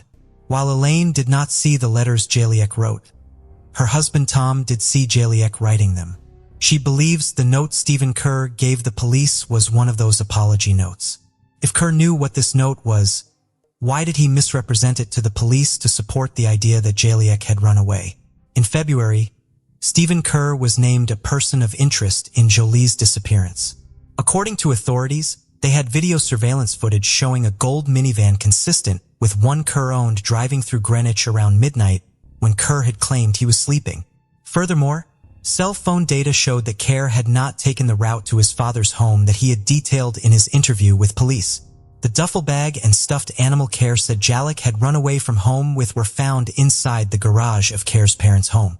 Another contentious layer of the mystery of Jallik's disappearance was added in February when a typed letter was mailed to several media outlets in the area where Jallik went missing. The poorly written letter claimed that Jallik was still alive. The only real detail that seemed to validate the letter was the reference to a cat named Diamond, which Jallik did have when he was living with his adopted family. The police accepted the letter as a lead, but those close to Jallik believe it to be a cruel hoax. According to Elaine Person, Jallik was too intelligent to have written such a grammatically incorrect letter. Compared to Jallik's handwritten letter given to police by Stephen Kerr, it certainly is at a much lower level of sophistication. In their investigation into the letter, police executed a search warrant on Stephen Kerr's father's home to take a computer into evidence. They were not able to determine if the letter had been written on that computer. Stephen Kerr and Jocelyn McDonald filed a lawsuit against the police department shortly thereafter, alleging that the search was improper and that police had illegally detained them during it. For months after Jallik went missing, his adoptive parents moved their family out of state. Greenwich police have been publicly very critical of Karen McDonald's lack of interest in their son's case. Chief George Bell of the Greenwich Police Department has stated in an interview that he has never seen such a lack of interest from the parents of a missing child. Kara and McDonald do not contact the authorities to check in on Jallik's case. While Jallik's adoptive parents have not displayed an interest in this case, others who love him have stepped up to fight for Jallik. Efforts to locate Jallik have been led largely by his adoptive maternal grandparents, Barbara Reilly and Dennis Smith. In the wake of Jallik's disappearance, when their daughter and son stopped cooperating with authorities, Reilly and Smith attempted to gain legal custody of Jallik so that they could expedite the investigation through their own cooperation. This move was without legal precedent in the United States and was ultimately unsuccessful. As a result of their involvement in Jallik's case, they have become estranged from their daughter and grandchildren. Soon after Kara and McDonald stopped cooperating with the police, Reilly and Smith helped form a task force to facilitate the search for their grandson. Also on the task force were Jallik's former foster parents, Jody and Larry Schoen, and Tom and Elaine Person. Elaine took a leave of absence from her job managing a small nonprofit to lead the task force and focus on efforts on Jallik's behalf full-time. These efforts included searches, media outreach, and fundraising to create a reward for information in Jallik's case. While Kara at McDonald did initially post a $25,000 reward for Jallik's return, it decreased by $5,000 every month and therefore was gone quickly. The task force relied on activities like bake sales and spaghetti dinners to raise funds for a new reward. A local deli offered a free weekly lunch for life to the person who could claim the reward, and a local business owner donated a $250 gift card to Walmart. While this pieced-together reward may not be large monetarily, the efforts made by the community to put it together are valuable beyond measure. Barbara Reilly's work on behalf of Jallik further chipped away at the validity of Stephen's account of Jallik's disappearance in February. As part of her own investigation, she decided to search the abandoned homesite Jallik's family had been living in before they moved away. There, she found the yellow fleece pullover that Stephen claimed had gone missing with Jallik. Police, acting on Reilly's discovery, searched the home and removed a piece of clothing from it, although they did not disclose if it was in fact the yellow police. In response, Jocelyn McDonald had her mother arrested for burglary. In February 2012, state and local authorities held a press conference to announce that Jallik's case was being reclassified from a missing persons investigation to a probable child homicide. At the conference, they also finally confirmed that Jallik's yellow fleece had been recovered after he went missing and announced that they had just performed a new search with cadaver dogs based on a tip from the public. The search was unsuccessful. Jallik's adoptive parents did not attend the press conference. Barbara Reilly and Dennis Smith instead represented their grandson. Speaking through their lawyer, Karen McDonald expressed confusion at the reclassification. They still held their belief that Jallik was alive, having run away to live with a black family. Jallik was biracial, half African American and half white, and grew up in a county that was over 90% white. He therefore had few people around him who physically resembled him. Reconciling the two halves of his racial identity probably was difficult for a young boy with no real connection to one of those halves.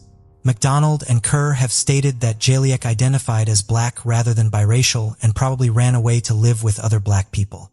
It is understandable that Jallik would seek out black role models. However, the notion that he could have made his way to a more diverse area, much less remain hidden there for so long, at his age and with no resources, is essentially incomprehensible. Upon the reclassification of Jallik's case as a probable homicide, the authorities did not name any official suspects. However, as the last person to see Jallik, and the person whose account of events has faced so many challenges, Stephen Kerr falls under a cloud of suspicion for many. This includes Barbara Reilly, who bases her concerns on Kerr's history of anger management issues, which twice necessitated therapy.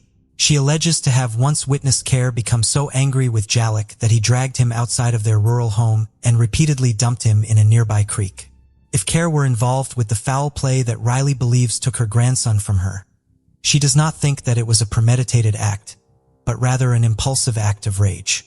Even though authorities believe Jallik met with foul play, there are mixed opinions as to whether anyone could be convicted in relation to his death. Locating his remains would obviously make such a conviction much easier. When a partial skull was located in the area of Jallik's disappearance in February, many hoped that Jallik could be laid to rest. Unfortunately, tests showed that the skull did not belong to the missing boy. A few of the investigators who have a more complete knowledge of the case than the public have stated to the media that they believe that there is enough evidence to successfully get a conviction in the case. However, until Jallik's remains are found or more witnesses come forward, it is unlikely that he will receive justice.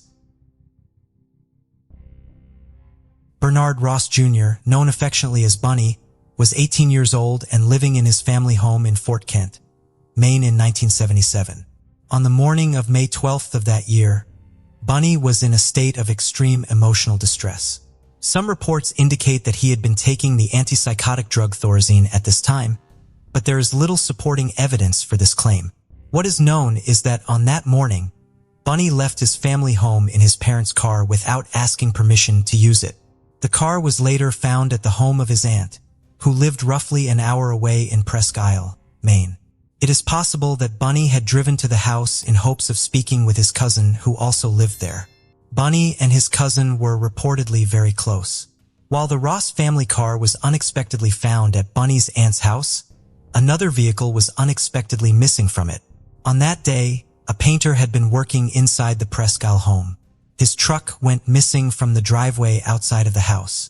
It was later found undamaged along a dirt road in Ashland, a town west of Presque Isle. It appeared that for unknown reasons Bunny had abandoned his parents' car and stolen the painter's truck from his aunt's driveway. Prior to this incident, Bunny had no criminal record. As best as his family and investigators can tell, this was a move purely made out of panic. When the painter learned of Bunny's emotional state at the time he appears to have taken the truck, he declined to press charges in the matter, meaning that Bunny's record remains clean. Bunny has remained missing since May 12, 1977. There were unconfirmed sightings of him in wooded areas around Ashland around the time he went missing, but extensive searches by law enforcement and the Ross family have never turned up evidence of his whereabouts. Bunny's status as a missing person in the Maine State Police database led to him being featured in the Maine news media throughout the years. 39 years after Bunny went missing, news coverage would help lead to a major development in the case. In February 2016, Bunny's parents, Bernard Sr. and Carol, were living in Portland, Maine.